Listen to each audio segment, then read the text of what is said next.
Hello everyone and welcome to Some Plus Cuisine. My name is Harper if you did not know, and today I'm going to show you guys how to make my perfect, delicious, extravagant, and honestly to die for. Literally you probably might die because it's so decadent bacon and mac and cheese. So with that, let us begin. So of course the ingredients listed will be down below, description down below, so if you want to check out there. But let us begin by first preheating the oven to 400 degrees Fahrenheit. So while it's preheating, you can actually get all the ingredients ready. It's more or less just like killing time at this point. If you do just want to cook your bacon the regular way by just putting a skillet and just crisping it up, you can, but I usually like this way better when it comes to cooking a lot of bacon at the same time, because a skillet can hold so much bacon before it just becomes overwhelmed. So more or less after you finish preparing your ingredients, you can start preparing the bacon. So I only had like around 9 strips of bacon.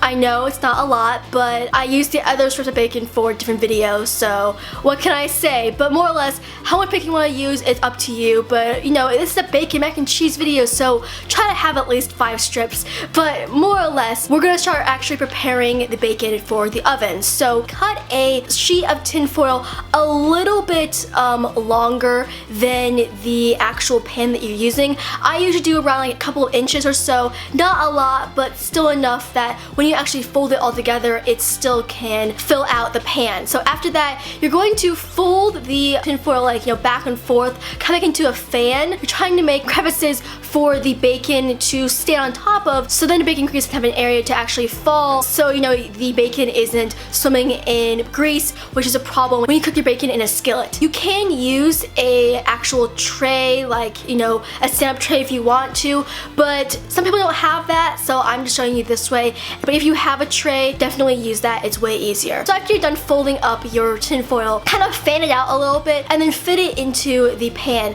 I had to use some scissors to cut the tin foil a little bit, so you know the width could actually be the same amount and the length was a little bit off, but honestly it was okay. But after that, place on your bacon, you know, in nice rows, and then set that aside until the oven is done preheating. Now at this point you can start boiling your water. First, of course, season it with salt and then put it on the stove, and of course just, you know, put a lid on top of that and then let it rip until it's boiling.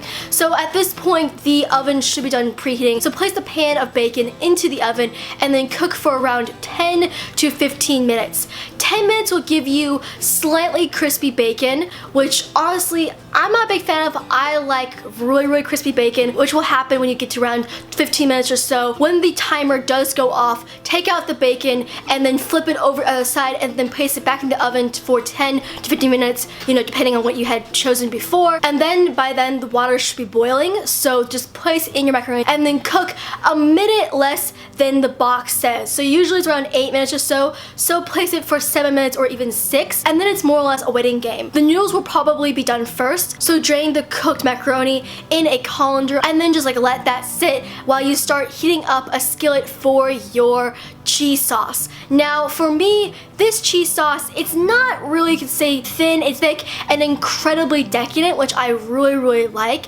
If you don't really like that, you can cut the roux in half or 3/4, so instead of having 4 ounces of butter and flour, you can only use like 3 or 2, but I really like how decadent and thick this sauce is, so for me, I go 4 ounces, but of course you can just do 3 or 2. So first things first, melt the butter on low to medium heat, and then after the butter is completely melted, pour in your flour. Mix around the flour and then season with salt, pepper, and onion powder, and then after that, pour in your milk. Then whisk around until everything is combined before placing in your American cheese and cheddar cheese. Now, as you probably see, I'm using actually a cheddar cheese Mexican cheese blend. That was an accident. I was supposed to only have cheddar cheese, but then I used cheddar cheese for a different video. Long story short, I accidentally had a little bit less cheddar cheese than I thought I did, so I had to substitute a little bit of Mexican blend cheese. And of course the American cheese gives that creamy consistency, but more or less when all the cheese is poured into your pan, just mix and combine until everything is blended. Now, because we're using so much roux, there will be a point where the cream sauce might get a little too thick and you'll have to put more liquid into the skillet. There are two ways to do this. You can either pour in more cream or you can pour a little more water. I used water, but if you want to use more cream, be my guest. But from there, let us actually go back to the bacon, which should be, of course, done cooking. When it's done cooking, just, take it off of the pan and let it cool and dry off on paper towels so all the grease can, be powdered off and it's not as greasy as it is before. And then, of course, toss out the tinfoil and the grease into the trash can. But more or less, back to the cream sauce.